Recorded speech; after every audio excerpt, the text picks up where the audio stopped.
ហើយជាពិសេសក្មួយដែលជាអនាគតរបស់ប្រទេសរបស់យើងថ្ងៃនេះមានឪពុកម្ដាយពិតអីមកគឺខំសិក្សាប្រឹងប្រែងរៀនសូត្រចាប់យកឱកាសពួកខ្លួនឯងជាអ្នកសម្រេចចិត្តខ្លួនឯងថាយើងជាបន្ទុកសង្គមឬមួយក៏យើងជាធនធានរបស់សង្គមបាទបើយើងជាមនុស្សដែលមានគុណធម៌សីលធម៌យើងមានចំណេះដឹងសមត្ថភាពយើងជាធនធានរបស់សង្គមជាតិរបស់គ្រួសារផ្ទុយទៅវិញបើយើងជាអ្នកដែលប្រព្រឹត្តអំពើមិនគប្បីគ្រឿងជាតិកັບចាក់យើងមិនមែនជាធនធានទេយើងជាបន្ទុកសម្រាប់គ្រួសារហើយបន្ទុកខ្លួនឯងទៀតបាទហើយនេះហើយគឺថាសុំកុំជាបន្ទុកដល់សង្គមសុំកខ្លាំងខិតខំប្រើប្រាស់ឱកាសរបស់ខ្លួនកសាងខ្លួនជាធនធានសម្រាប់ខ្លួនឯងសម្រាប់គ្រួសារសម្រាប់សង្គមជាតិខំប្រឹងរៀនសូត្របាទសាលាថ្មីល្អហើយប៉ុន្តែមិនប្រកាសថាសិស្ស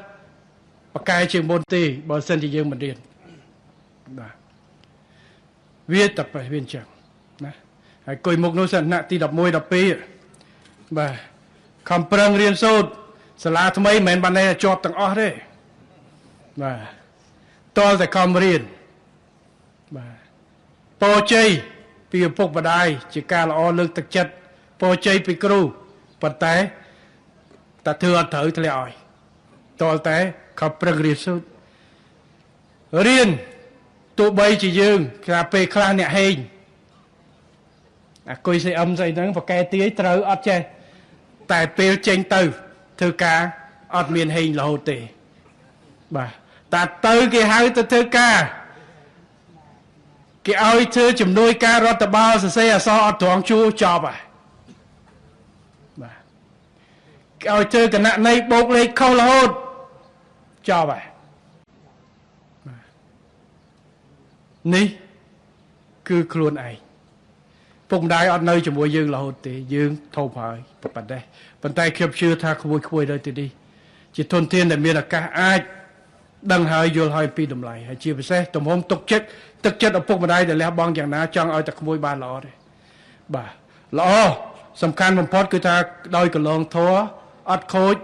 អត់មានបញ្ហាអត់វាយគេអត់គេវាយរៀនលោកគ្រូអ្នកគ្រូក៏សប្បាយចិត្តដែរគាត់ចង់ទៅអ៊ុតមើលទេសិស្សគាត់ចេញពីសាលាហ្នឹងមើល20ឆ្នាំ30ឆ្នាំទៀតទៅដល់ណាឪពុកម្ដាយដូចគ្នាហើយខេត្តរដ្ឋាភិបាលក៏ដូចគ្នាយើងដើរអួតប្រាប់គេថាយើងមានទុនធានក្មេងៗច្រើនណាស់ប៉ុន្តែគេសួរមកវិញតើខ្ញុំត្រូវការនេះជំនាញខាងនេះមានអត់យើងត្រូវតែប្រាប់ថាមានពិតប្រាកដអញ្ចឹងទាំងអស់គ្នា